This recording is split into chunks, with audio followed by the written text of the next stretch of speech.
Les gangs semblent être de plus en plus violents et gagner de plus en plus de terrain. Personne n'est épargné, pas même le corps médical ou les infrastructures sanitaires. C'est donc une forme de SOS que le secrétaire général de l'Association des médecins haïtiens, AMH, est venu lancer ce soir sur le plateau de Metro News.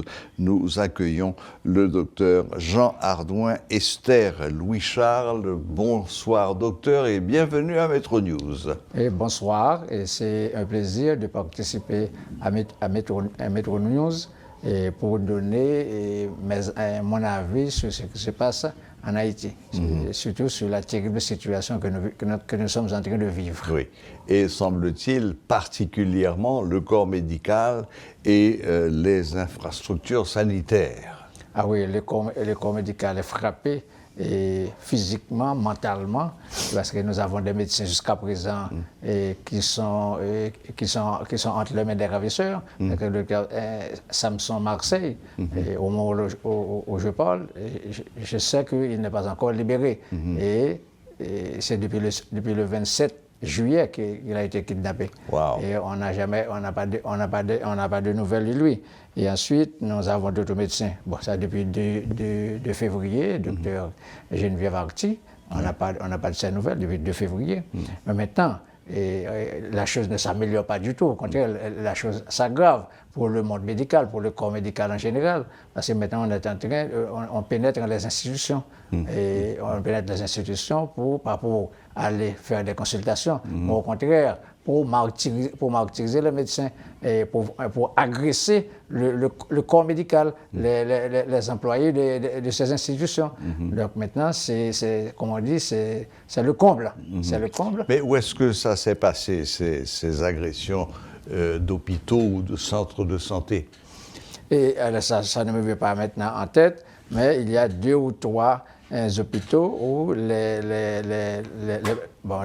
hommes armés ont pénétré dans ces institutions-là pour non seulement molester les employés, mais aussi pour prendre les choses qui existent dans ces institutions. Donc je ne me rappelle pas exactement le nom maintenant de ma tête, ça trotte de ma tête, mais je ne me rappelle pas le nom, mais il y a des institutions qui sont victimes de ces actes-là. Mais bien avant, il y avait déjà ça. Mais maintenant, on recommence, parce que nous sommes dans un pays où l'on ne donne pas, on ne permet pas aux médecins, au monde médical d'exercer leur profession au bénéfice de la population. C'est une profession, parce qu'on a besoin de nous. Ce ne sont pas seulement les malades, parce qu'il y a aussi la prévention en médecine, parce qu'on peut prévenir la maladie. Donc, on essaie de faire tout ça, et un pays ne peut pas vivre sans le monde médical.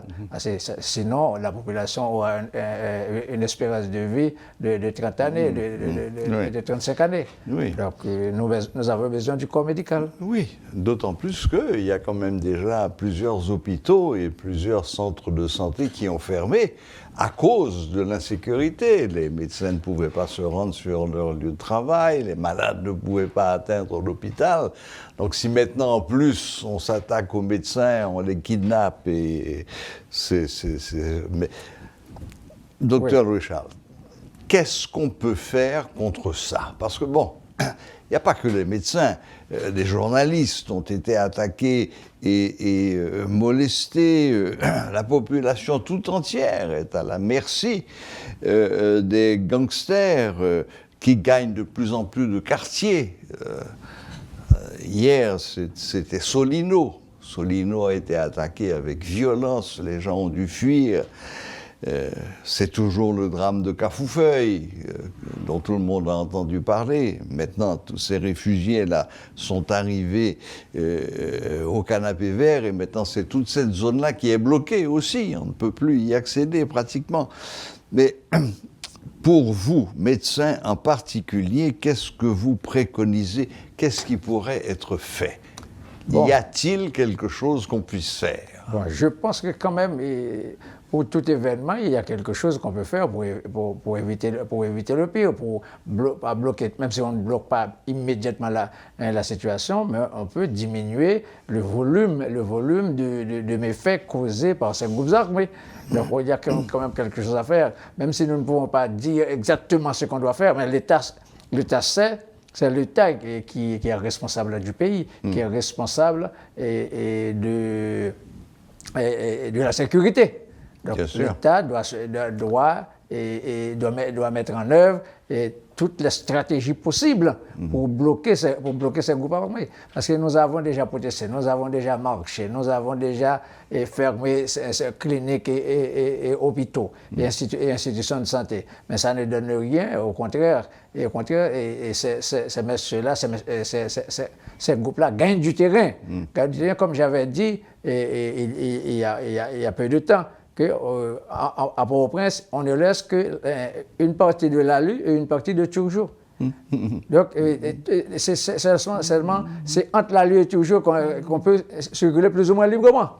Bourdon aussi. Bourdon aussi, bon. Oui, Mais par exemple, on prend Carrefour, on va descendre sur Turjou. Et Solino, on va descendre à l'ALU. Donc, vous voyez, il ne reste qu'un petit milieu de champs de plus ou moins liberté. Un petit corridor. Oui, un petit corridor. C'est le cas de le dire, un petit corridor. Ouais. Donc voilà que nous avons déjà présenté, écrit au gouvernement. Mais maintenant, qu'est-ce qu'il nous reste à faire? Est-ce que nous devons aussi, nous, les médecins, nous, le monde médical, nous adresser à des organismes étrangers, à des institutions internationales pour demander du secours? Ça a déjà été fait, c'est en cours.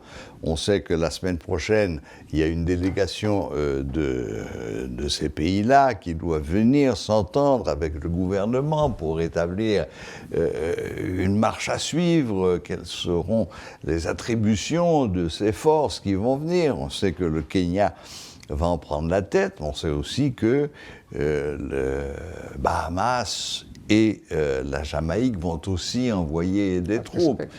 Le Canada vient de dire, Taïwan vient d'annoncer qu'ils allaient apporter leur secours, en matériel surtout. C'est bon.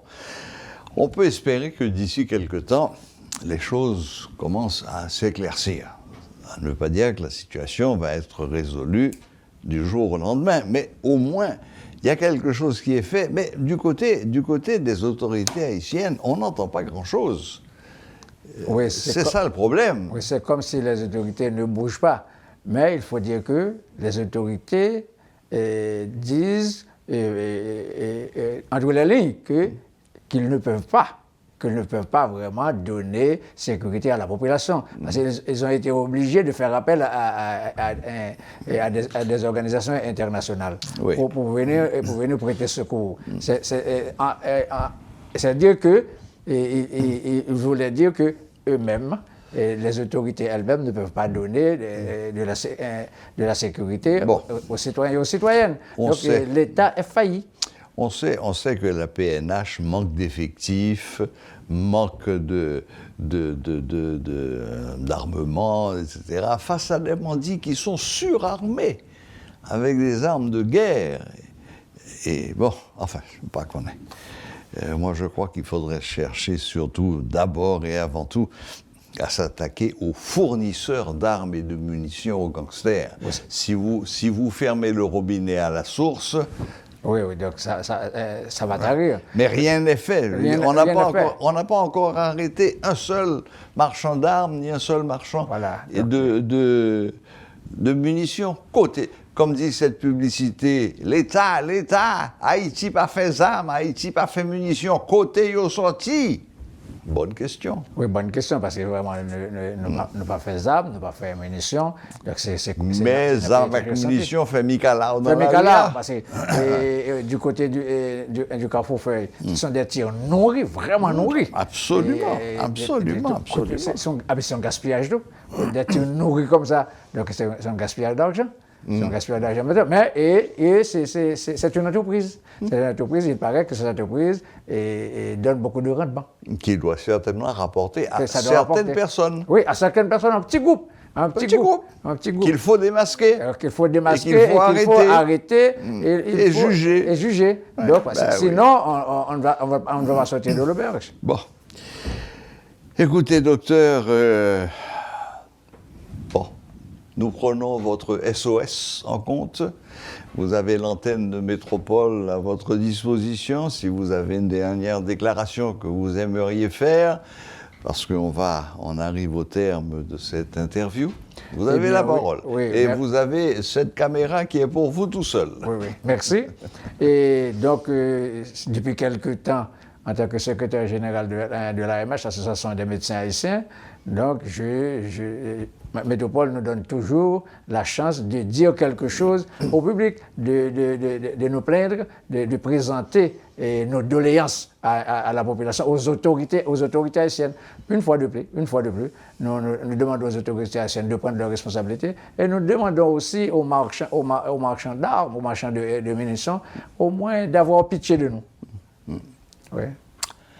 Merci beaucoup, docteur Jean Hardouin. Esther Louis-Charles, secrétaire général de l'Association des médecins haïtiens, AMH, qui est venue renouveler encore cette SOS, puisque apparemment les autorités sanitaires et le corps médical sont de plus en plus ciblés par les bandits. Merci de cette SOS et espérons qu'il soit entendu. Merci d'être venu et bonne fin de journée. Merci pareillement.